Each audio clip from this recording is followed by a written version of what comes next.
Well, it looks like the majority of our folks are on. Looks like just one or two left to dial in. And I don't want to cut any time away from Scott and Ace, who look like they're just chomping at the bit to chat with us today. But good to see everybody.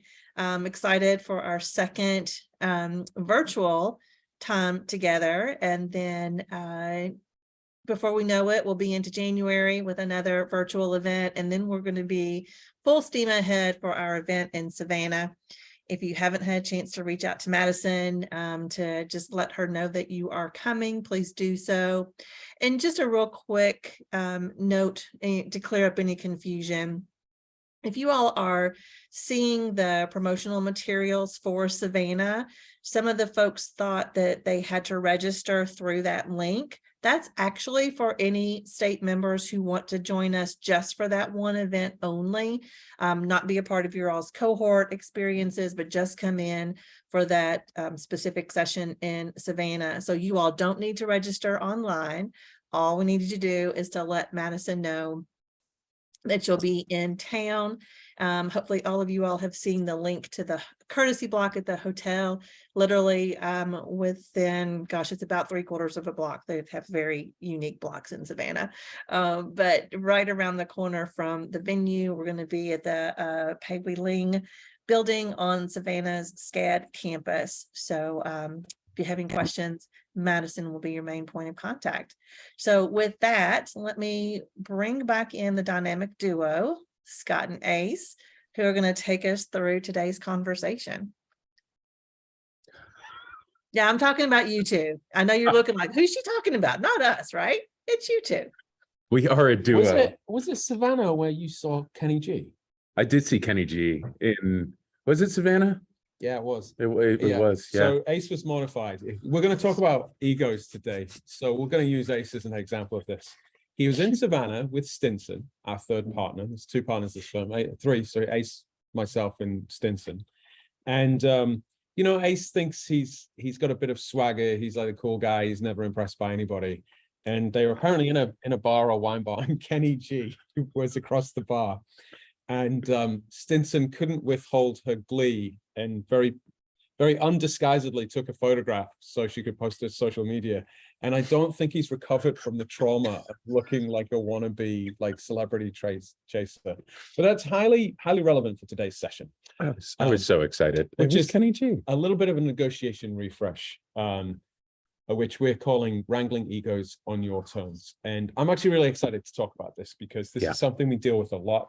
It's something that is harder to teach in a sort of on-stage environment that's semi-public. And so on that note, I just want to remind everybody, oh, this is how it works. It's when that person puts their name in much bigger terms than the person with them. We are going to talk about some of those larger egos that you have to wrestle to the ground.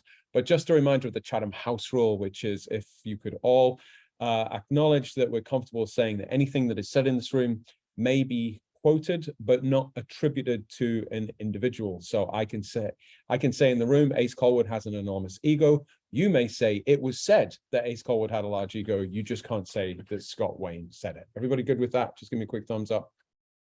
On that particular thing, everyone will know that Scott said that. They'll know we said that. Okay. So look, today we're going to do a couple of refreshers, but through the lens of negotiating the influence people who are very, very powerful and have a lot of rank authority in an organization. You'll remember from our session in Denver that we covered the 3 key steps to negotiation: identifying motive, finding a mutual interest, and framing the issue. We're going to spend a lot of time on step 1. So we're not going to go through all these steps. We're going to look at the motive of people who have high power, high sense of self, and what do we do about it. And just a reminder around how we think about motive. It's a bit like Maslow's hierarchy of needs. We have the sense of survival on the base layer and the sense of self-identity at the top. And survival, of course, not being absolute needs, not food, shelter, water, but what we perceive as our base level of survival. Again, for me, that's just a simple roof over my head. For Ace, that's being able to afford a $6 cup of coffee in a bourgeois independent coffee shop in the right neighborhood of San Francisco. That's his idea of survival. My idea of survival is different. Identity is not who you actually are, but who you see yourself as. And we'll spend some time wrestling with the concept of ego. You're doing okay. I'm really going. Really I didn't realize this was the Take It Out of Ace show today. On that note, though, the last thing you had up, yeah, we do have a worksheet for you all if you want to spend some time figuring out where these things live for you. I know we have a website for TLDP, so I'm looking at V off screen. You all don't know I'm looking at V, but I will make sure that website is, or excuse me, that worksheet is uploaded to the website so you can work through where your identity motive lives, where your survival motive lives, and just spend some time with your favorite beverage of choice doing that work, because the interpersonal stuff is important. And to reiterate why we look at these things. So why do we look at the sense of survival? Because when we feel that our backs are against the wall, Sun Tzu taught us 10,000 years ago in his book, The Art of War, and one never fights an enemy with their back against the wall, because you'll do anything deeply irrational to protect your survival instincts kick in. And so you want to know if somebody is close to not having their sense of survival covered. And then assuming they're covered, we tend to look at the world through our sense of self, through our ego, which we'll come on to in a second, our sense of self-identity. How do we interpret these things? We look at these characteristics around family, geography, faith, education, politics, nationality, personality, media, interests, and hobbies. Without judgment. Judgment isn't really helpful because we're trying to see the world through their eyes. I love this stuff. It's trying to build that picture. So we all have, let's go to the top of the bottom. We all have a survival motive and we all have an identity motive. For the purposes of today, we're going to assume that the people that you're negotiating with who have high power have all of their survival needs met. And then we're looking at our sense of identity. What's driving them? How do they see the world? And much of this is hidden. We tend not to reveal these things. And so, Vera, if it's okay, I'd love to bring up a Slido and just to ask everybody this one simple question. And Ace, I think you and I should participate, and Vera should participate as well. And the question is, oh, excuse me, I'm going to pull this down. We're going to put it on the screen. But we'd like to ask you to share something anonymously that people on this call won't know about you. Okay, so anything about you, please enter more than one item. You can go to slido.com and put in Nazca TLDP, or you can use the QR code on the screen using your mobile device. And the question is, what is something people on this call don't know about you?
Try to add 2 or 3 responses if you can.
You didn't tell me about the mechanical bull thing. Do you know, I saw that and I had one of my kids ride a mechanical bull, and when they're on it, I was like, they shouldn't be on that. That looks like a prop.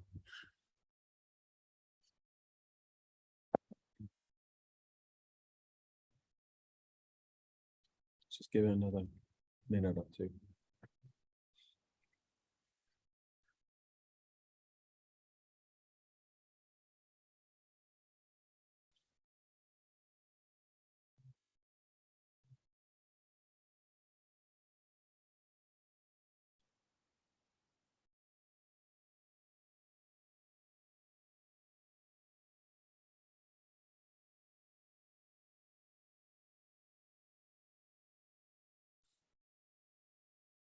Oh, in Savannah, let's do birth order. Oh yeah. Can we make a I let's do love birth order in Savannah? Yeah. It gives us the answer to everything. Everybody wiggled when I said let's do birth order. All the camera, everybody just like moved in their seat. Yeah. Okay.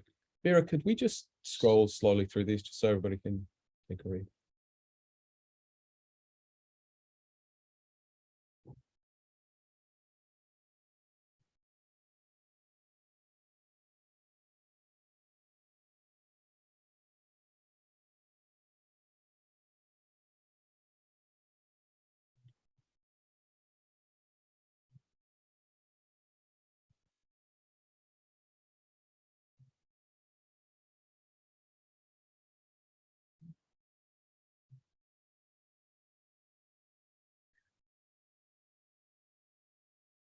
Right.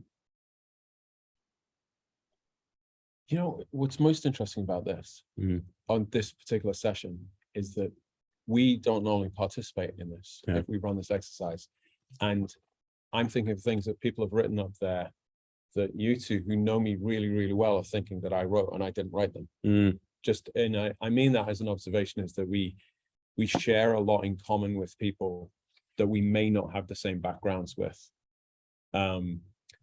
But I hope what you're all gathering through this is this concept of when we're looking at the world, there is always something inside of us that is really dominating a lens.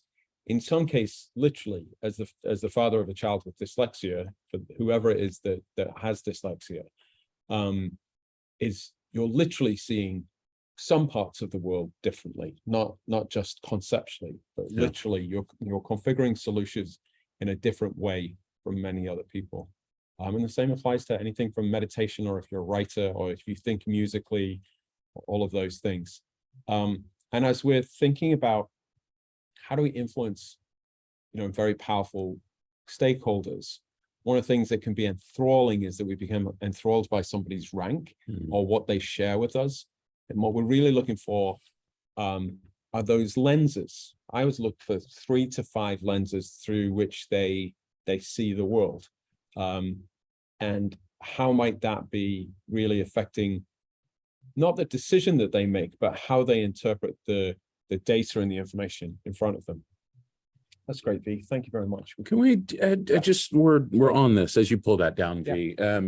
But this is a leadership development cohort, and we did this. We did a similar exercise with Amex a month and a half or so ago, and the leader of the group came up after. She's a gay woman who moved from France to live in England to raise her 4-year-old daughter, and just has this really fascinating worldview. And particularly, she leads a group of majority domestic based folks, and so she was watching folks share. She leads to, she's French in London.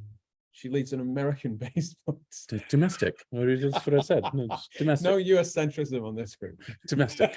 But her observation was fascinating. She came up afterwards and she said that was like a slap in the face. And I asked why. I kind of stopped and I was like, oh, am I in trouble? And she said, I get up in front of my people every day and I talk about metrics and milestones and the work that they have to do, all of which is important, right? But she said, I didn't have any context for what people were going to share in this session and the things that they're dealing with outside of the day-to-day, the actual work. And if I don't take that into consideration, I'm failing my people, is what she said. And so like, as we see what we've shared as a group, you can almost extrapolate what the people that you lead are thinking and feeling and working through right now as well. And so part of our lens as we negotiate with folks with massive egos, as well as the folks that we lead and expect that they follow us, part of our work, part of our job, like the foundation of how we get those folks to do what we need them to do to execute on mission, is to start understanding the context and the lens through which they see the world. And this starts to surface and highlight some of the things that they're probably working through as well. So I just kind of want to park that as you go back to your teams and manage up as well.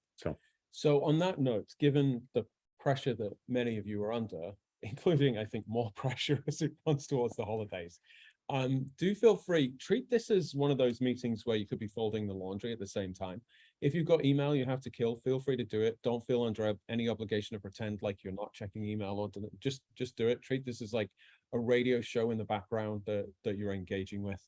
And actually, when we're in Savannah, we'll talk about categorizing some of your meetings to influence your organization over here, those that you need critical attention to versus those that are sort of more background type briefing, fold your laundry type sessions, as we call them.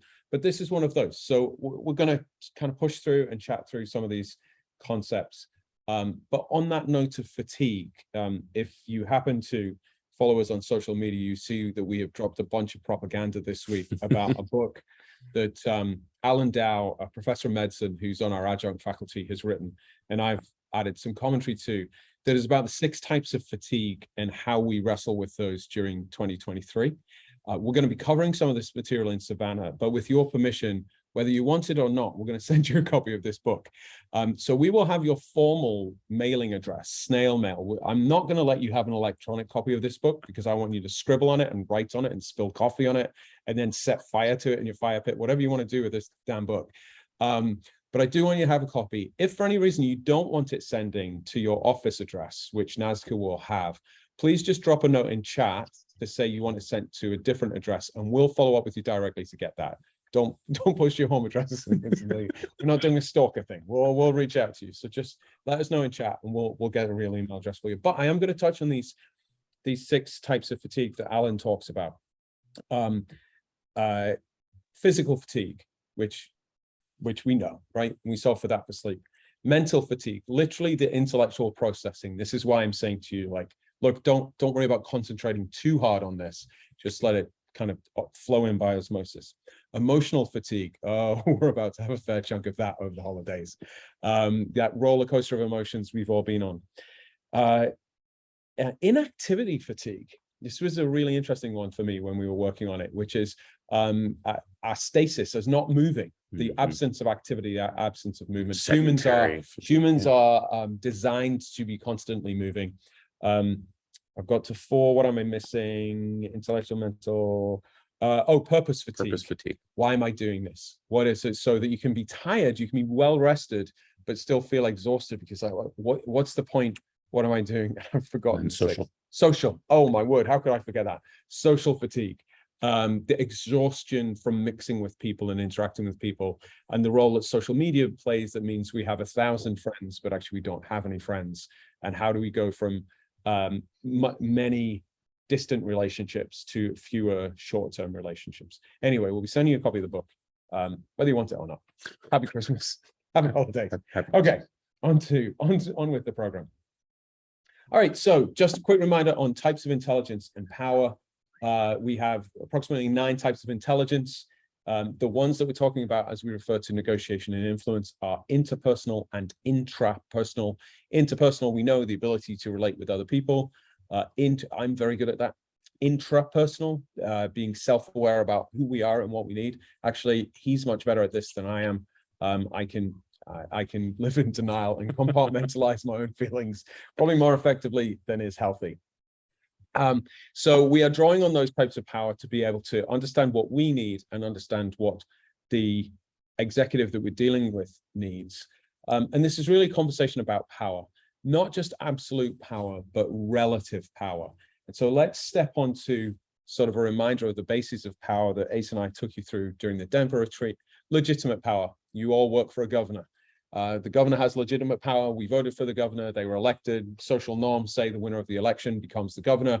These are the rules of the election for each state or commonwealth. We respect that position. Yep. Reward and coercive power, inverses of each other. The reward, you can give the impersonal reward, the pay raise, or the personal, the praise on high from the leader of the group. The coercion power, the inverse there, the impersonal pay cut, contract cancellation, or the physical or emotional humiliation, if you will. Hopefully not one we use, but certainly an option. Oh, emotional humiliation, though. I mean, Yeah. I speak as somebody, you speak as somebody that, well, you don't speak as somebody, you are somebody who the raise of an eyebrow in a meeting can cut people down at the knees. And so just being aware of that, you may have it, others in your group may have it, the people you work for may have it. Informational power. So these are all powers around position. Informational tends to be access to information. You know this person, you're probably thinking of this person right now. They have power because they won't let you have information, or they have all of the information, or that they have information against you. Yeah. And particularly those who you feel like have more information than they are sharing, but you can't prove it. There is power in that, even if you feel like they're obfuscating something. That can be frustrating. Yeah. Then moving on to personal basis of power. Referent power, that you're respected, that respected by your organization or your community. That expert power, mastery of a field. I am the expert on this, therefore you ought to listen to me. Channeled is one of my favorite. Yeah, channeled power. That's because we use this all the time. That's why it's one of your favorite. So we're a tiny firm, but we have lots of channeled power. So we have very little legitimate power, very little coercive power, but we represent our clients and we can deploy that. So do executive assistants, so do chiefs of staffs have enormous amount of channeled power. They speak on behalf of typically the legitimate power that is behind them. And I'll let you lead with the last one. Well, the moral power, we know this one. If we think about Mohandas Gandhi, for instance, bringing down the British Empire simply by not, right, by having that halo of authority that put him above anyone else. That, like, those pieces, we know those folks, the Martin Luther Kings of the world. That moral authority is really interesting and really powerful and seemingly intangible at times, but very, very productive. All right. So the point of this is that it's a reminder that we are rarely, if ever, powerless. We often, when we feel powerless, it's because we're operating on a platform, or the rules of the game have been set by a particular type of power. That might be around legitimate power or informational power. And we always have control to change those rules. And we'll talk about that a little bit later. But we do want to be aware that doesn't mean that we're not naive to social structures, that we're not naive, that we live in a world that has been shaped by different categories of people that have been dominant groups. And the last time we got together, we talked about in and out groups during our allyship session. So this is just a reminder. You remember from, you'll remember from Denver, we talked about there is no right way to see the earth. We're just told that north goes to the top. And this is your visual reminder that when the earth rises over the moon, it doesn't right itself so that it matches with the Mercator map that sits on the boardrooms of our meeting suites or in high school classes. For the same reasons, we have to shock ourselves sometimes around the language that are used and the assumptions that are placed around some of those power dynamics. If you don't have children as an excuse to go see Wakanda Forever, steal some children. So don't really steal children, that's a joke. But just go see it. And the reason to go see it isn't actually about the obvious thing. So there's been a lot of conversation around the Black Panther series of Marvel movies that is all about breaking the expectations, the dynamics of African-American actors, Black actors, actually Black actors, most of the actors in this are British. Again, Hollywood stealing our talent.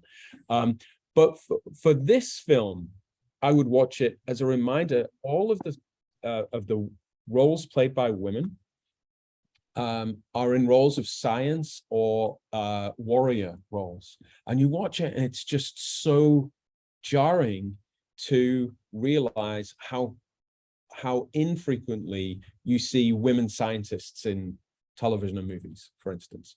And the purpose to watch it isn't around any particular advocacy or any emotional experience. It's just a reminder that we exist and we negotiate within existing social structures, and they may or may not work to your benefit. I think we established last time we got together, they work to my benefit, but to be aware of them.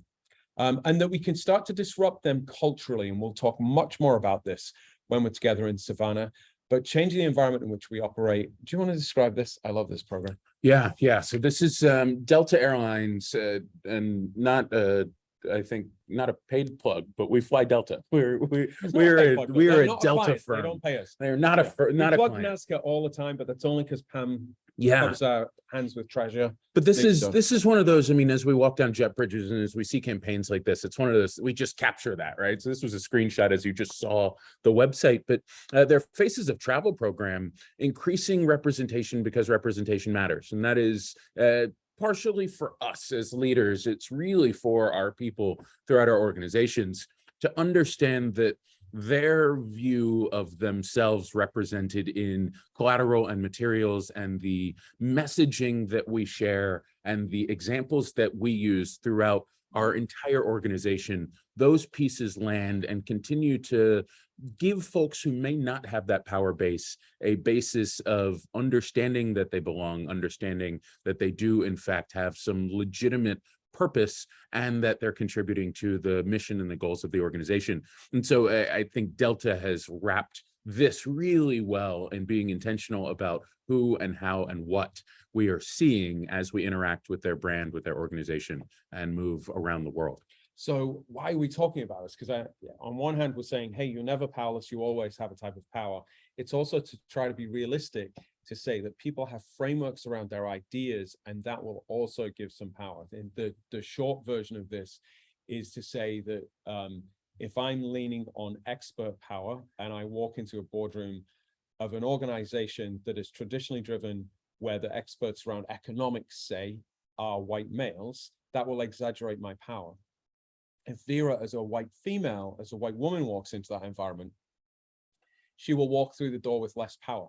I'm not saying that's right or it's wrong. It's contextual and it's about relative power, but it's to be aware of and to factor that in and to try to magnify. So there's a bit of a mathematical transaction.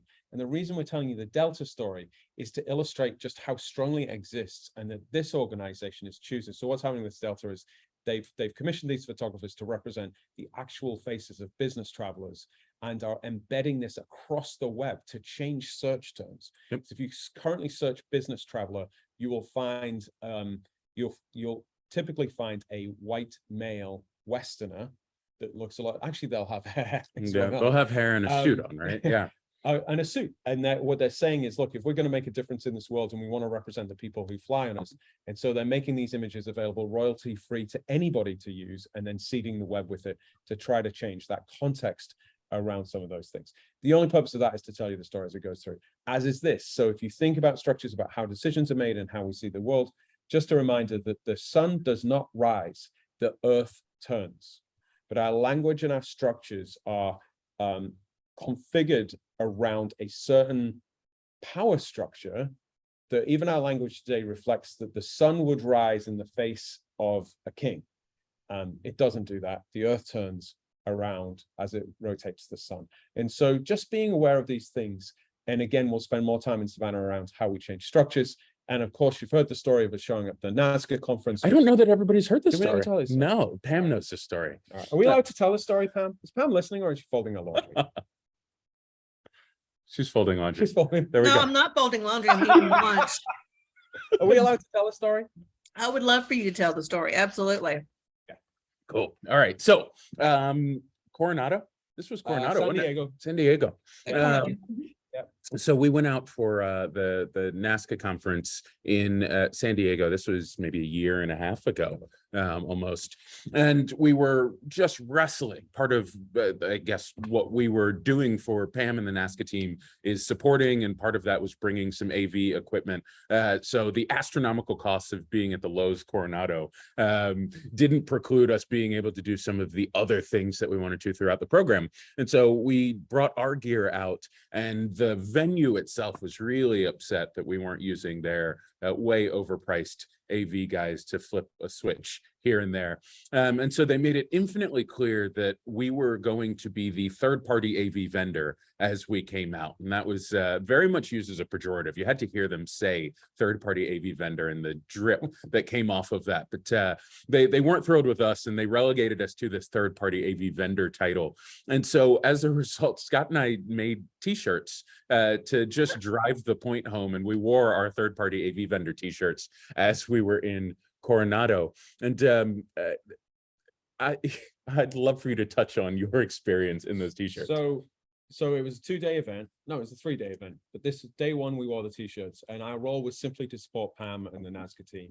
Day two, we were on stage facilitating with CAOs and COOs and the leadership of states. But day one, we wore these shirts and were treated by pretty much everybody who didn't know us already as pretty lowly on the totem pole. I saw one guest try to have you park his car. I was asked to valet a car. I was, yeah. We were asked to fetch drinks for some corporate partners of NASCAR. And then the next day when we appeared on stage with actually some of your executive directors here, there was sort of this. Debbie was there. Yeah. Debbie does remember this. Faces of gray as people realize we may not have just been the AV vendors. But of course we were, and that labeling is sort of an interest. Our power flipped in that moment from one position to the other. And so while we joke about this, and the rule is never pick a fight with a company that owns a t-shirt production company, is that these things are real, and our job as negotiators and mediators is to remind our clients that they're real, whether we agree with them or not. They exist and they're there, as does ego. So let's look at ego. So definitions of ego: the self, especially, is contrasted with another or the world. Notice that relative, we're already ranking. How do I see myself relative to ACE? And then definition 3, one of the divisions of the psyche that is the mediator between the person and reality. Think about it. It is the mediator between myself and the world in which I exist. Those lenses that we talked about earlier is what we're grappling with. I've forgotten the question. Oh yes, I do know the question. We pull up the question. So we're going to go to another Slido, and what we'd like to do, again anonymously, is when you think of that person with a high sense of ego, a high sense who's fairly demanding and powerful, what are the characteristics we think of? So what are the attributes of that person? What might they wear? How might they walk? How do they speak? Let's just generate perspectives a little about that that highly powerful, high ego individual. Swagger. You realize they're going to define you. Don't. This isn't about me, Condescending, man. walk with attitude. Leave me I don't know alone. why I'm punching you. I don't know. I didn't do anything yet. I was going to contribute. I don't Khakis. think I need There we to. go. That's you. It's pouring out. Pinky up. Is that the bougie love coffee this shop that you brought up? Yeah. Okay. Wow. Loud. Yeah. Expectations. I expect this. Keep going. Well dressed. Talk more than. Oh God, this is good.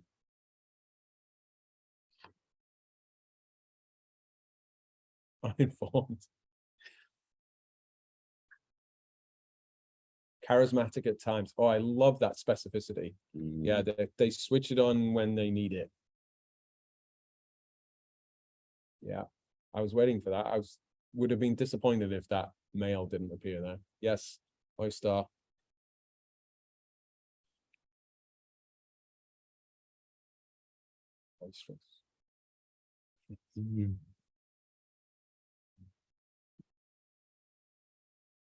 Oh yeah, connectors. They're kind of like players. I'm not on this. I have a lot of these attributes. I'm not going to say that. I'm not backing off them.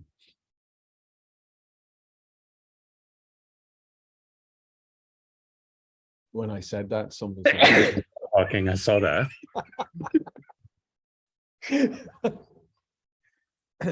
Yeah. Look at this common theme of like They're heading that way. Yeah. Nothing's going to get in the way. They will expect it. They'll deploy charisma to get it done. V, can we scroll? Por favor.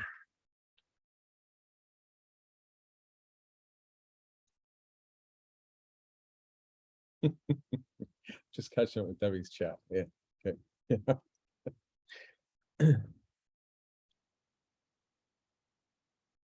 Fragility. Mm, Yeah. Yeah. Okay. Super. And I think there was one more. Unstoppable. There we go. Came in at the end. Oh yeah. Well, even in the face of reasonableness or rationality, often it's like, yeah, but I'm just doing this thing. Yeah. Okay. Super. Thank you, V.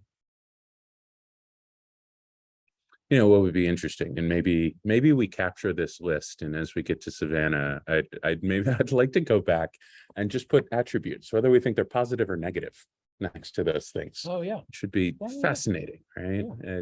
That'd be an interesting thing to unpack. And I think, I mean, back to the sense of this, when we say we're wrangling egos, we're not necessarily saying they're bad for the role. You know, if you're President Zelensky right now, you need a fair chunk of ego to drive this through, and self-belief. It's probably not appropriate if you're working as a marriage therapist. So the placement of that is quite important. Okay. All right. So all of those things, and a lot of those words are quite emotive, aren't they? They carry with them some judgment weight. So let's talk about judgment a little bit. There is a fair number of memes kicking around the place, or statements, or things on mugs or t-shirts, all talking about how we shouldn't judge other people. Good luck with that. If you can reach a state where you're not judging other people, wow, you and the Dalai Lama are kind of right up there. And I don't mean that in a actually, I do mean it in a judging way. Let's deny it. The danger with that, because it is so exceptionally difficult for human beings to disconnect their amygdala from having that flight or fight response to individuals that has been attuned to us biologically for tens of thousands of years to survive, to make judgments about whether things are welcoming and things are threats. Mm-hmm. The amount of work that it takes, and I'm not saying it's impossible, but the amount of work that it takes to withhold judgment, I think the likelihood that many of us succeed in that is fairly minimal. I think it's an unreasonable aspiration to withhold judgment, which I think is probably where you're going. A little bit. And also, if you're busy running state agencies and organizations, like, you have other things that take away from your ability to spend that emotional and intellectual energy in non-judgment. And so I recommend, I don't know if you fall in the same camp, I recommend judge away, get it out of your system, and then separate the people from the problem. So if I take this sort of caricature that we've just seen, and I'm going to imagine a client that sits in this space, not Pam Goins, and he generates in me a sort of reaction. He has all of the characteristics you described, where I go, oh, and my blood boils a little bit, and just the way he talks to people, to us and his own team, and I constantly question whether he means it. All of those things is completely irrelevant to me influencing. So I try to get it out of my system. And if I don't just let myself be really judgy for a couple of minutes, it sort of simmers. But if I can just let that out, and then I could go, okay, I need to separate him from the issue that we're working with. Yeah, it's a acknowledgement of the judgment, and that's what I mean by it's an unreasonable expectation or aspiration not to judge. We are going to do that because we're wired that way, and that has been primed, and we've evolved through and continue to judge. But to acknowledge that I'm judging this person, I'm going to judge them, I'm going to make snap judgments. That idea of stereotype saving time is very real. Do all of those things, just don't let them go beyond you doing them. All right, I can judge, I think that guy is an insufferable a-hole. Yeah, I can live with that, I can articulate that, I can hold that. Now I have to go interact with him, and I can pause my judgment so I can have a quality interaction and drive toward the thing that I need. And so that I think we societally have this don't go judge, to your point, rather than judge away. Just don't let that cloud or taint the interaction you need to have with another human without understanding all of the other facets of who they are, what's keeping them up at night, and what drives them, because those are the things that are actually going to get us to the outcome that is important to us. And so don't let the judgment derail the outcome is really what we're saying here. Pause that, take that quick second to say, I am judging, and then move forward. So what we're borrowing here from is techniques from de-escalation. So if you ever do de-escalation training, it's about letting the person who's upset is vented out of the system so that they can then be more rational. You're doing that to yourself. So I think, given that we're heading into the holidays and everybody deserves a bit of a laugh, we should practice some de-escalation training. And Ace doesn't know this is coming, so I'm going to enjoy it more. Okay, so Ace, you are going to play the role. I'm going to play your role yesterday. Okay. And you are going to play the role of Alex, our filmmaker. Okay. Okay. So this is a real life situation. We have lots of studios here, and we're sort of building more out. And there's been a little bit of cannibalization of cables and things that has led to them not being as efficient as possible. And Ace is he's a product designer by background, gets very upset about inefficiencies and ineffectiveness. Okay, so I'm going to play Ace's role, and Ace is going to respond in the same way that Alex did, and then we're going to change the situation. So I'm Ace Colwood right now. Hey, Alex, yeah, so everything would be great if it wasn't for the fact we weren't cannibalizing systems, and you took a cable that you knew belonged in Studio 2 and you put it in Studio 3. Yeah, but you said you were going to grab the cable and put it back. Yeah, I know I said it, but then there was another occasion that I can't quite remember because I've been so busy, Alex, but I couldn't find the studio. I was like, yeah, but so Alex, look, just your tone, you're not taking accountability. Yeah, but I just didn't know that it was my thing to. Yeah, I realized that individual thing, but the principle of the case, Alex, is see what's going on, right? So this is literally what happened yesterday. And Alex wasn't wrong that on the specific examples that were being presented to him, he didn't fully know all this, but the overarching thing was. Now, if Alex was a mediator instead of a filmmaker, and he's a bloody great filmmaker and a terrible mediator, is that he could have gone a different way. So Ace, I want you to be you again, and as angry as you were yesterday. And I'm going to play the role of Alex. And I'm going to deploy your technique for what you would do in that situation, but you're playing you. All right. Okay. All right. So Alex, we had some studio issues. You cannibalized the studio, and I needed the cord in the studio so I could use it. And I'm pretty upset about that. Hey, Ace, look, there's probably a million things that I could say that I didn't know about this specific instance, but I just want to say I'm sorry, and I'd like to work on it. Yeah. It's got nowhere to go. Anger feeds anger, right? Anger is a fire, you have to put fuel on it, you got to do all of those things.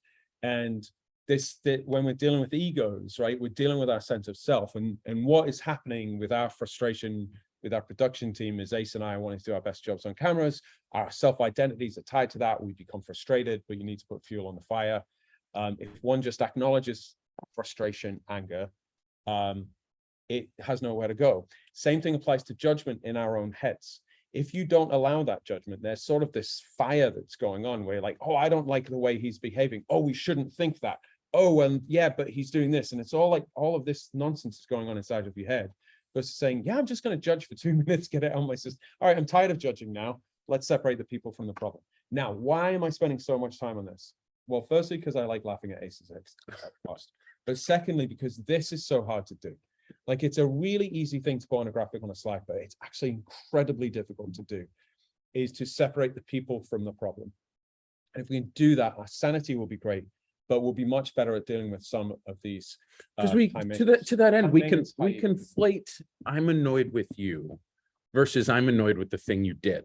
Right? Yes. Like, we as humans don't separate those two particularly well, because when you did a thing, I'm now annoyed with you. I'm actually annoyed with the thing that one did. I still like you, right? I'm annoyed with the activity or the action or the behavior that I observed. And so that's the actual separation. Can I say you did this thing and this thing annoyed me? Can we work through that so that thing doesn't surface again? Like, that's the conversation we're actually having. And it seems really superficial to be talking about this, yet we see it day in and day out.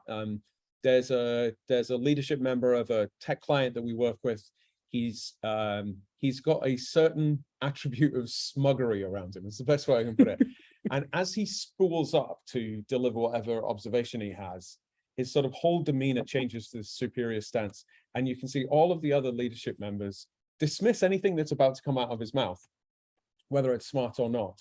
And it really does affect things. So this is where we're in. Separate the people from the problem. And as you're doing that, and you're becoming more rational in dealing with that ego, we're making this decision between the short term and the long term. Are we going to feed the ego and grab the deal? Or is this somebody that I have to deal with on a regular basis and I need to shift the behavior? And I have to this is your personal trade-off decision. I'm going to illustrate this with a truck. So last year, Ace Colwood said he wanted to buy a used F-150 classic truck that he wanted to renovate. And he walked up to me and said, "I've found the truck and it's here." And where he pointed to was a rural part of Virginia. And he said, "But it looks a little bit sketchy. But I'm going to go get the truck." And he asked me if I'd give him a ride. And it's about 5 o'clock in the morning. We go pick up this truck that they insist on being paid cash for. It's pretty clear. It's pretty rednecky. And we get into this rural part of Virginia and we go down this farm road and the Confederate flags start appearing and various signs of, let's just say, opinions that don't lean in favor of African Americans. And we're in the car together. And I said, "I don't think we should go down here." And he says, "But I really want the truck." Okay. Now, this is DEI guy, right? This is a guy who teaches allyship and diversity, equity, inclusion, all of those things. Like, well, maybe I should go get the truck and you should stay here. No, I want to go. Let's just go get the truck. And he dealt with these people that in any other given social circumstance, he would engage with them differently and try to shift the behavior. It was clear he didn't care. He wanted the damn truck. Get in there, get out of there. We've got the deal. If you're dealing with somebody who has a massive ego and you're buying their house and all you need to do is that one transaction, you'll never deal with them again, or you're buying their car or it's that one-off, it tends to lean towards just placate the ego, grab the deal and go. But if this is a working relationship and you're going to be dealing with this person day in and day out, again and again and again, that's when we start moving towards the longer term. We need to shift the behavior as it goes through. Yeah, I want to capture this Bob, from Bob. I see many leaders fail in the short-term / long-term decisioning. More recently, placating is the norm, even for long-term solutions. Bob, you want to chat about that for a second? Yeah. That's can we capture that and play with it? Yeah, if you don't mind, I'll be glad to. Hold on, I'll turn my camera on much to your dissatisfaction there. Yeah, it just seems like that, maybe it's because culture now, there's a lot of, I think COVID amplified it. There's a lot of people are sensitive about a lot of things. And so, and I'm not necessarily talking about my leadership, definitely not my commissioner, but I'm just saying for leaders, they're struggling with coaching people up to see a better way. It's more about appeasement. And I'm not talking about, valid complaints interpersonal. I'm just talking about leadership decisions and how do you coach that individual to see the issue in a different light. They just tend to placate. They tend to stroke and pat on the back and then just ask them to please do this. And then we don't really get to the nature of where the problem is. And I just see that a lot more. People are not comfortable doing that coaching. Yeah. And I always want the feedback. Me personally, tell me where I'm wrong and let's talk through, because I'm not, I'm not super sensitive. So I don't mind being called out if I'm just heard, because you may be right. I don't know. Yeah. And that I find often. So yes, and Bob, it's part just defining the thing is where we miss the mark out of the gate. Do we know what we're talking about? Do we know what we're arguing about? Do we know what we're getting? Tensions have flared around. And if we can identify that, now we can decide if there's a short-term trade-off to just get the thing done, or if there's this long-term thing that we actually got to work through stylistically, morally, whatever that big thing is that actually important? And do I need the short-term win here, or do we need to shift the structure of how we're going to work through this in the long term? And so, yeah, part of that is defining the thing, just putting words to it. And part of that is creating space to say, hey, what's actually going on here? Because you're getting hung up on a thing that doesn't seem like a thing to me. Tell me where Right. I'm wrong. Yeah, No, exactly. I love that. Anybody else seeing that, feeling that, experiencing that regularly? Got a nod from she Kevin. knows. Yeah. Yeah. Yeah. Okay. I'm seeing it in statements from people at the top that sound great on Twitter or in the press release, but can be contradictory with other things. In state government, I'll tell you where I'm seeing it is things like we believe in vibrant cities and local small business, and also we're passionate about remote work. They're two really, really well-meaning statements. They have trouble sitting side by side. Vibrant state capitals depend upon employees being in those state capitals and being in restaurants and shops and all of those things. And remote work gives opportunities for rural areas and dispersing quality of life in both of those things. But we don't do a good job of putting them in hard reality next to each other. We sort of lean towards, hey, we're placating this group now and placating that group the next. We tend to find, again, where rank kicks in, I would say this probably applies less to governors and more to governors' chiefs of staff, knowing quite a few of them, that it's sort of, oh, hey, this is the issue of the day. Let's just get through this, versus we want to change this behavior. I'm texting briefly with my 15-year-old daughter. She's under high stress at the moment, a lot of anxiety over taking her first major high school exams. Her attitude to this is, I just need to get through this week. My attitude to this is, we're going to change your mindset about exams because we're not doing this every year. Let's be clear, we are not doing this every year. And it's sort of the trade-off between the two. And I think the point here is, it is for you to decide what you are willing to trade off, and it is not for anybody else to do so, because a lot of it is related to your personal values and your career and your reputation, which brings us to my favorite word. This is your word of the month, isn't it? I'm going to make it my word of the year, so I'm going to deny I said it in 2022, so it can be my word of the year in Hey, 2023. let's make sure we don't miss Kevin's sorry. question. Are we placating, or is this part of adapting to a new way of doing things without a playbook to follow? I think it's adapting to a new way of doing things. If you say we're adapting to a new way of doing things, and I recognize these things are contradictory. I think the statements where we're issuing statements that are directly in competition with each other and we don't own that, that's where we're just sort of placating in the moment.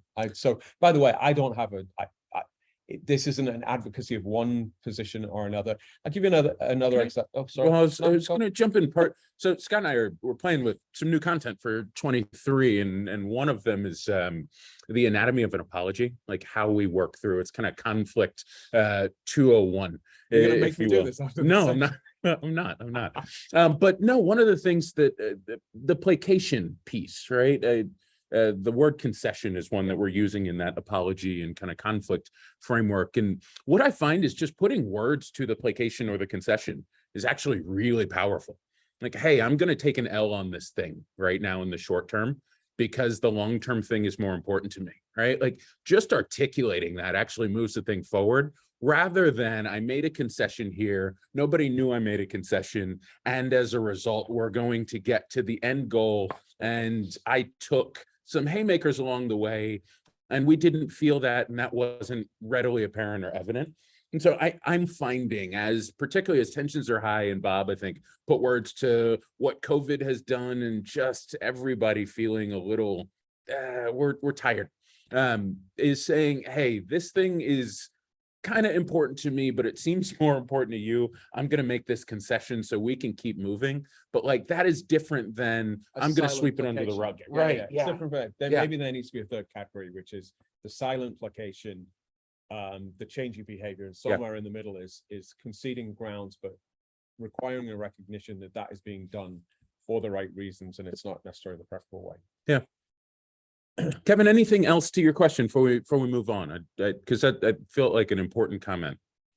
Yeah, no, nothing else. It's an interesting place, right? When you talk about leadership statements on certain things, right? And there's conflicting guidance. And so I see a lot of this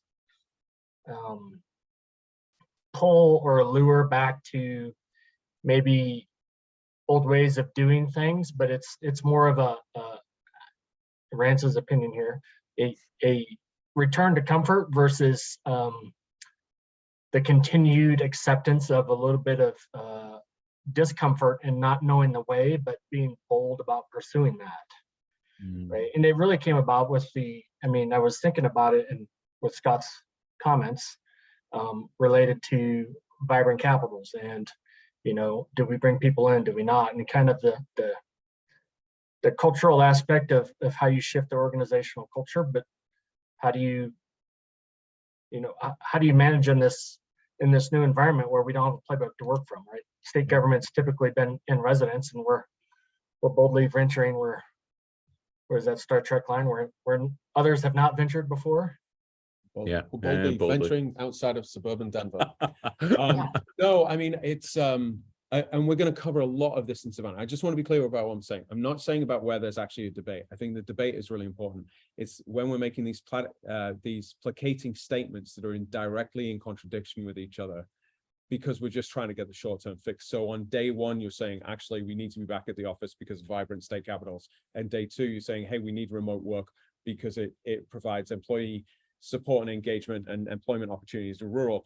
Those two arguments don't stand together as you say them side by side. And it's that where you start to lose. Another would be where we see these and don't quite own it is belief survivors, which is a fantastically intentioned value and motive, and innocent until proven guilty, which is a fabulously intent and motive. And you will see leaders speak in Twitter and statements using both of those depending upon the news items of the day. And both are great and both are fantastic perspectives. They don't sit side by side very well. And so to the point, this all came from the question of sort of, we live in a world of platitudes and short-term placation. This is confusing the world of communications with the world of negotiation. If you're actually getting changes in systems through policy, legislation, whatever it happens to be, is being able to think about what are those trade-offs in the short term and what are the behavior changes we want to do in the long term. And really the takeaway from this is being conscious about it, just it being your choices, which is back to my word of 2023, which I'm giving you a preview of. And it's not my 2022 word because I wouldn't be able to use it, which is actually not that one. It's the word volition, which is the thing that I want most for every TLDP member, is the power of choosing or determining, is that it's your choices, it's your influence, it's your guidance. You have volition over the decisions that you're making. And this is why it's relevant to these high ego environments, because the characteristics you shared, not the ones that we shared, but around that forcefulness of driving through for the opinion, it is taking away your volition, oftentimes including your span of control, the things you are actually formally and legally responsible for. Yeah. So that's really part of our motive in sharing some of this material. All right, so as part of that, this is back to that intrapersonal intelligence about what do you want? And as part of that, not just how much do you want the outcome, but how important is it for you to win? Win in inverted commas or quotation marks. What do you call this? Quotation marks, we call them in America? What are those things called?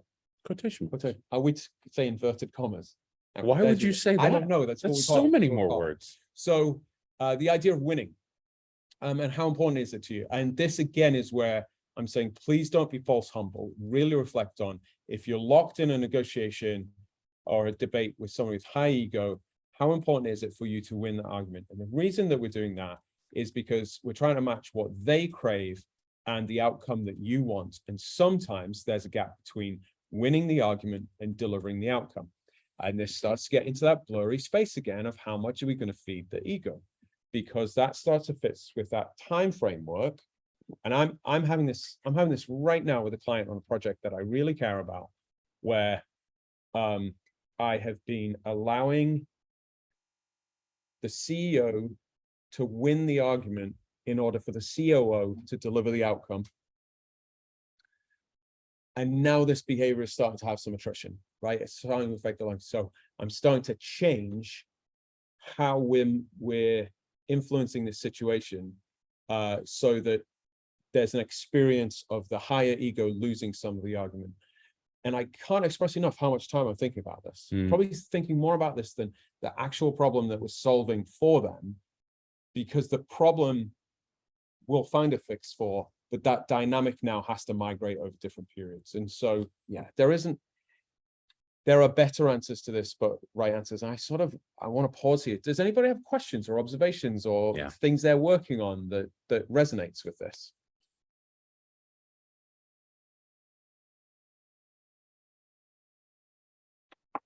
We'll let that marinate for a second. T-shirt, shorts, pajamas. I have a good example, I guess, if you're looking for an example. Yeah, do it. I'm sure some of my colleagues from the state of Colorado might have some similar experiences, but we recently went through this change in our statute, which requires all of our IT related purchases to have an accessibility component to it. Right. And so we had a major procurement. We have 15,000 customers use this thing, and this new bill came in, so new language in the contract templates and all of this midstream, right?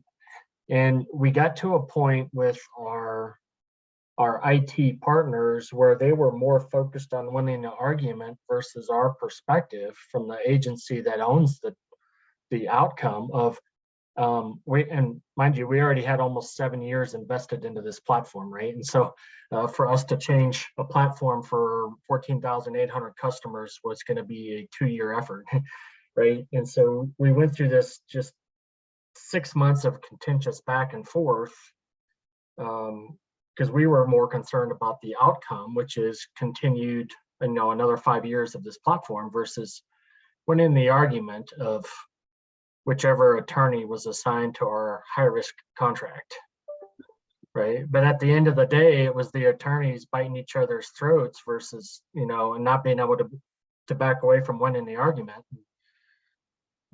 until we took a step away from it and kind of attacked it from a different perspective of really looking at the outcomes. There, we didn't get any traction, but it was, that's a perfect, I wrote that document or that little phrase down, but it was a perfect way of describing the 6 months of pain that we went through trying to procure a platform. Because it's really two different mindsets. They were focused on the argument, on who was right, not necessarily are we going to get what we were looking for. Yeah, you're structurally describing it incredibly well and effectively. And of course, the substance of the argument doesn't matter for these purposes, right? Because we're talking about the shape of the vehicle through which you're moving. Stinson, who you met in Denver, is an attorney by profession. She's actually an excellent negotiator, but she was also a litigator. And you'll see her sort of change brains depending upon what she's doing. She's working on something that's litigious, she sort of puts her litigator hat on. And if she's negotiating something, she puts her negotiating hat. And it's probably the best case study in that they're two very, very different things. And yeah, litigation is literally winning the argument in front of a judge or jury, not necessarily delivering the outcome that you're looking for. Yeah, that's great. Okay, so as you're deciding how important it is. Got a question. Yeah, go. As a leader, does it take a different personal mindset to step back and let someone else win the argument? Do we need to learn how to just let it go? Are we going to sing Let It Go? Are you going to be Anna or Elsa? Oh, you do have 3 daughters. It's amazing what resonates with this group. Look at that. Look at that. Oh, they're going to humiliate themselves. I'm putting down my keyboard for that.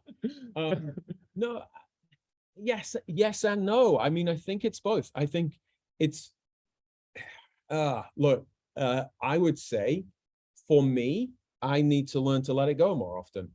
I can think of other people for whom I would encourage them to let it go less often. He's talking about me. I'm not talking about you at all. Talking about me. But yeah, I think it's a dial. It's funny. I'll use us as an example. You're a negotiator. I'm a mediator.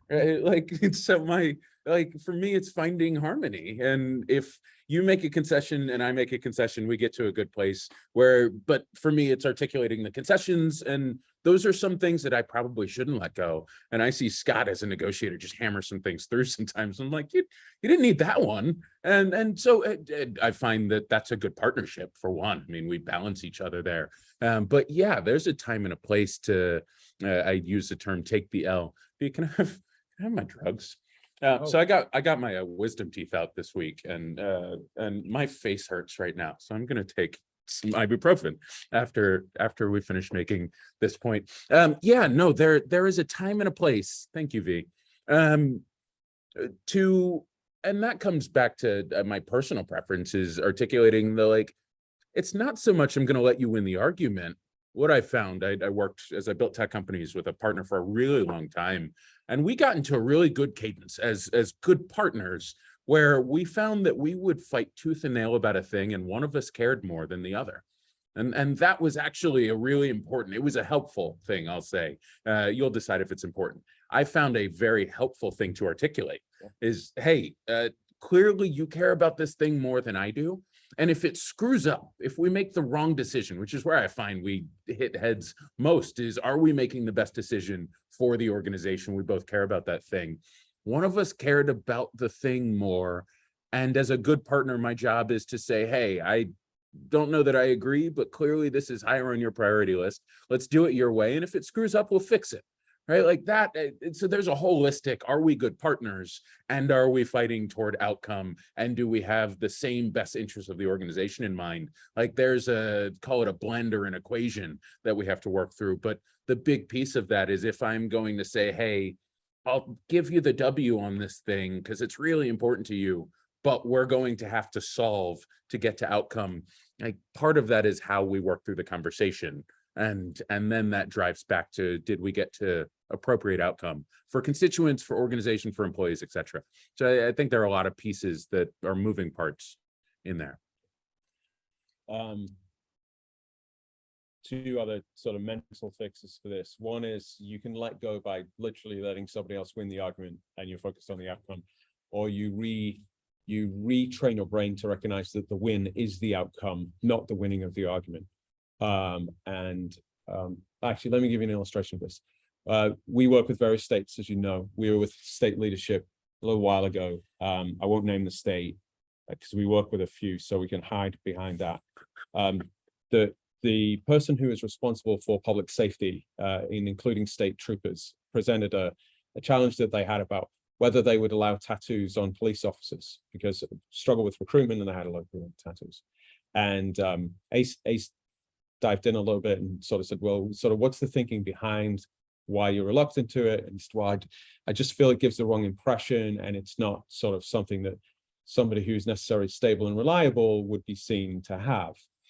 And I could tell that Ace had an opinion of this, being a tattooed man. And what he didn't do was go win the argument.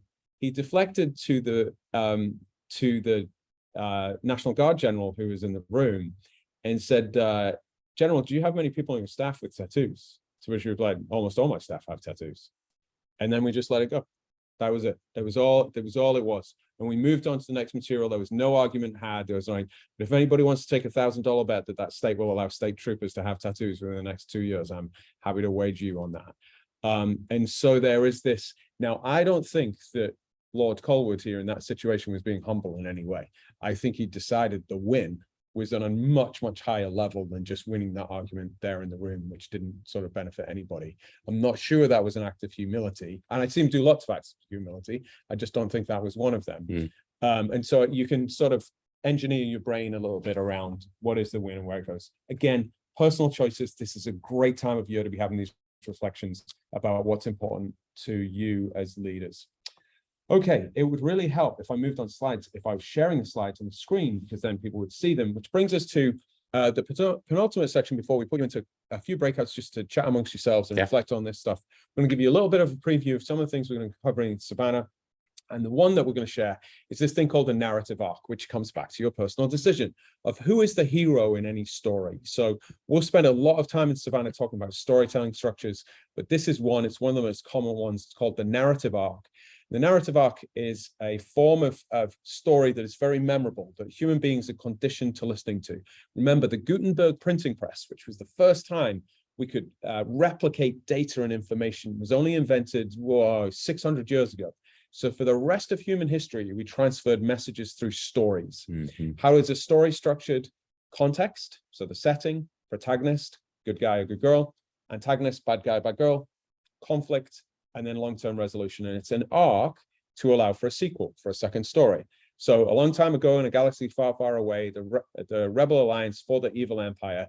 They blew up the Death Star and peace reigned through the galaxy. But Darth Vader got away, and the next day you've got it. So that's narrative arc. And if you look at stories in the Quran, in the Bible, in the Torah, if you look at Gilgamesh, like it's like all the all way, yeah. you'll see this kind of structure. The one decision that you have to make when you're wrangling with egos is, who is the protagonist? Is it you? Is it the person that you're working with that has high ego? Is it the organization? Is it a third party? And every situation is going to be different. And we'll delve deeper into this in terms of influencing your organization through storytelling when we're together in Savannah. But that's really the key question, is who is going to be the hero of this story as we tell the story of getting to resolution through this negotiation exercise. And just a reminder of how powerful stories are. I'm just going to leave you to read this statement on the screen. All of you are wrestling with the opioid crisis. It is data, data, data. It's very hard to make it hit the headlines. It's very hard to get the attention of legislators relative to a horrific school shooting, a terrorist act, a flood. And the reason for that is that long-term problems don't generate narratives, and narratives generate emotional responses. And so this is just your reminder about data often doesn't matter in decision making. It's the narrative structure that matters. And therefore, what's very important is who is the hero of the story. Which brings us to the last bit, holding your line. Mm-hmm. So if you have decided that actually you're not going to placate, you are not going to move on an issue, there is a type of phraseology that is very helpful.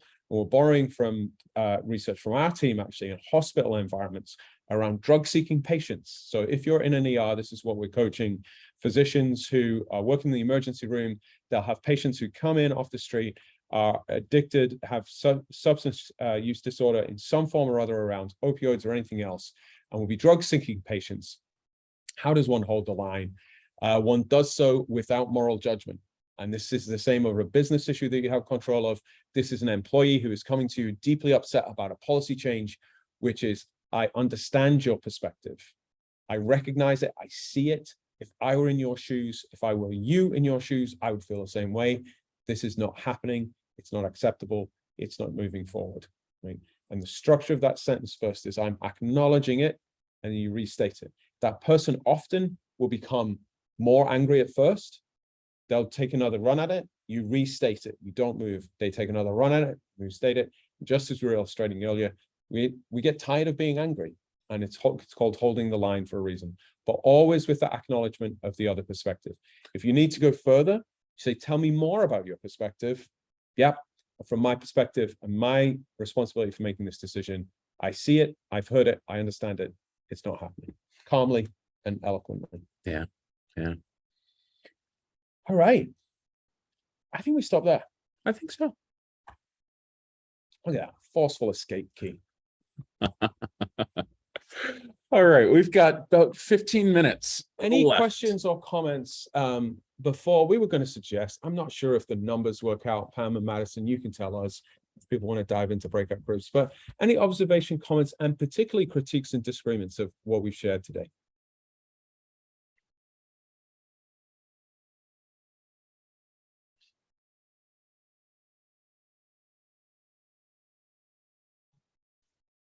I don't necessarily have a comment or a critique. It's more of a question.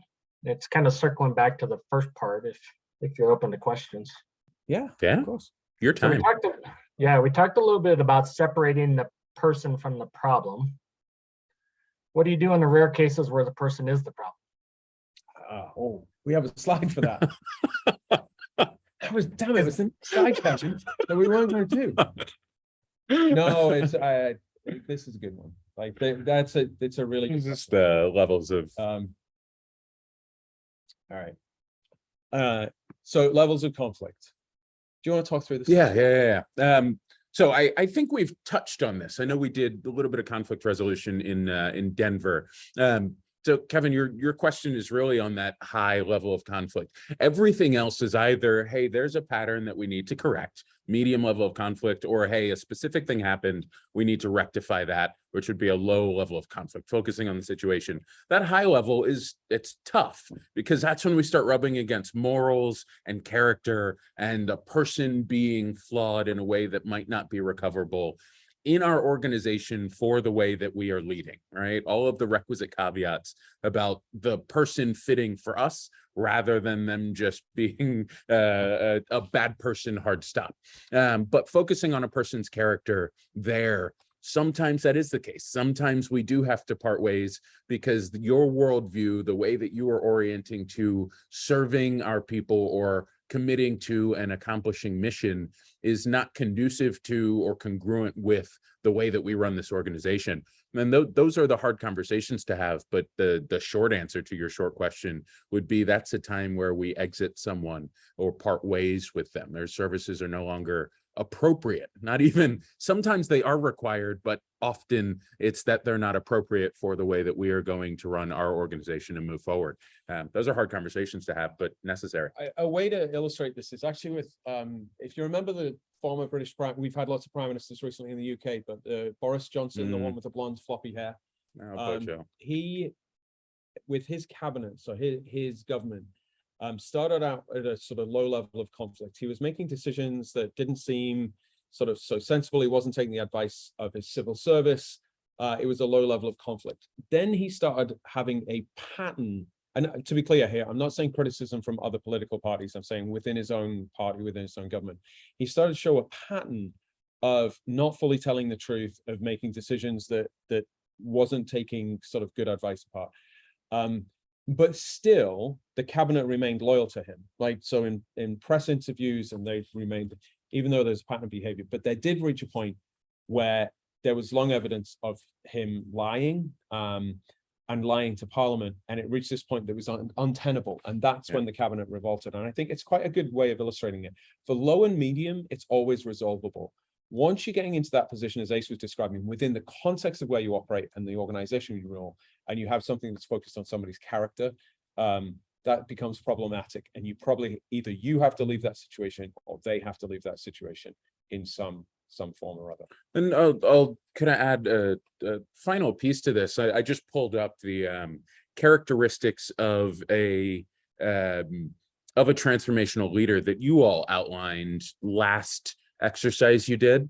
And, you know, some of those things, as you talk about the person being the problem potentially, it is often a lack of these characteristics, right? Not trustworthy, doesn't have future vision, doesn't build up others around them. Like, I'm just cherry picking some of the things you all mentioned, but as you're seeing a pattern of an absence of that behavior, that may be the time and the place where, so there's like a distinction between a character flaw and just an absence of the good leadership or core leadership tenets that we need from a person.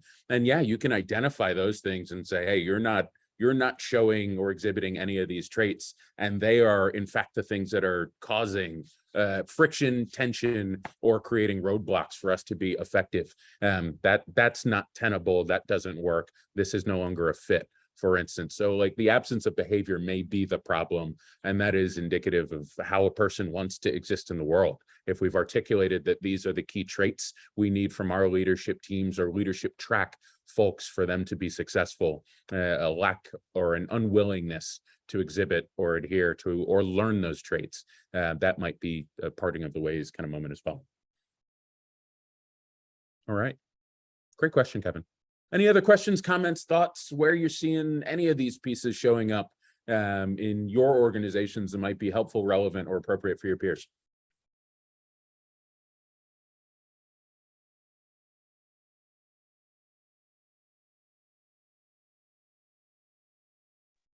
Just so I'm many. having it right now, so holding the line, because we recently had to pick seats for our liquor advisory groups. There was only 33 seats out of 14,000 people. So of course, everyone wants to come and argue that they should have been on the seat. And so I did many times say, I understand your concern. The seats have been selected. you have an opportunity to provide your comments in a different fashion. You just aren't going to be in this group. And you were right. Once you say you hear them and let them express their frustration, then they tend to calm down. And I pretty much said, this is going forward. So get on the bus and work with us, or keep being angry. It's your choice. Yeah. Mhm. Couple of thoughts on that is we underestimate silence. Silence is not nothing, it's a choice. And so when people are angry, just let them go. Like, don't be rude. Just sort of open body language, nod your head, let them lean forward, let it out. And then the other is trying to separate yourself a little bit from that frustration and anger of, I try to tilt my head to the side slightly. We've got this mirroring behavior. We may have talked about this before, but we tend to lean back in shock, and our body language mirrors our thoughts, and our thoughts mirrors our body movements. If you can force yourself to tilt your head to the side, we associate this movement with, oh, that's interesting that they're doing that. We associate this with shock. And so if you're dealing with somebody who's saying something outrageous or angrily, just tilt your head and it will slightly separate you from the emotion. You're sort of tricking your body into being interested in what they're doing rather than offended by what they're doing. Bob has a raised hand. Hi, Bob. Okay, Kate, sorry. Hey, thanks, Michelle, by the way. That was great. Go ahead, Bob. What I was going to say is I think I see so many people, they can solve operational problems and they can solve just a simple logistical problem in front of them, but they seem to have a struggle with solving a people problem.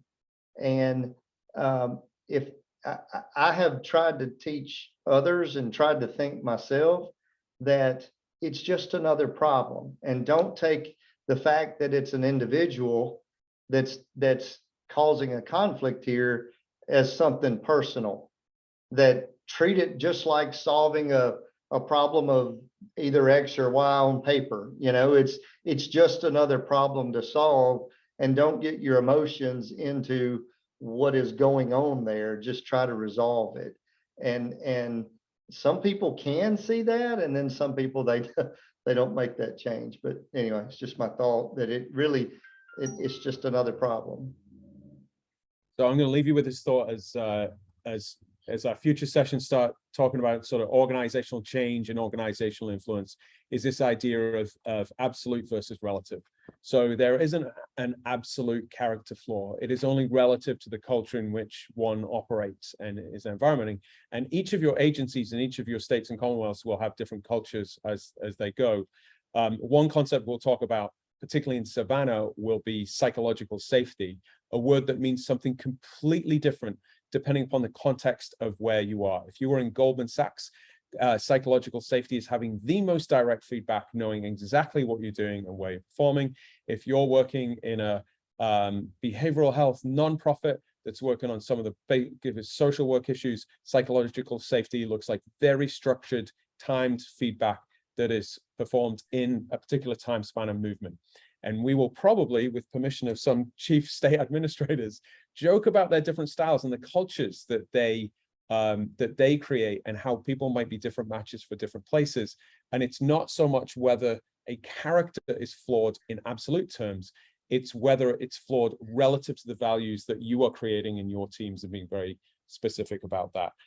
Or as we tend to talk about it, rights and responsibilities. Each little organization has its own constitution, written or unwritten, and it's sort of in your power to shape that. So that's really a cue for sessions that are coming ahead. And beyond that, you just have to give everybody the Christmas gifts that you bought everybody. Hey, I provided my home address. Just go ahead and ship it. Oh, we're sending you a book. That's There we right. go. That's right. Yeah, you provided the Christmas That's right. gift. Send you books. I know a couple of people are dropping off. Happy holidays to those we won't see before. And of course, we'll make sure everybody gets a book in hand. Of course, this is a conversation that will continue. We'll pull threads from this session as we get to Savannah, so on and so forth. So if and as you have other questions, other thoughts, this is relevant to me, because make sure you kind of capture those, park them in a note somewhere so we can continue jamming on them as we get back together. But appreciate y'all making time. Yeah. Hopefully you got some laundry folded, and always fun hanging out. So. And Pam, thank you for being the lowest ego executive we've ever negotiated with. And sorry Happy for hol- whatever we did. Happy holidays, everybody. We'll see you on the other. Happy holidays to everybody. Scott and Ace, thank you so much. Wonderful as always. The next time we'll be together is January 31st for our third virtual session with the two pros in the Envoy screen. There will be some activity shared with you all between now and then so that you can get back with your cohort groups, but we'll see you all again in late January. Have a wonderful holiday season, everybody. We appreciate all of you all. All right, y'all. Talk to you soon.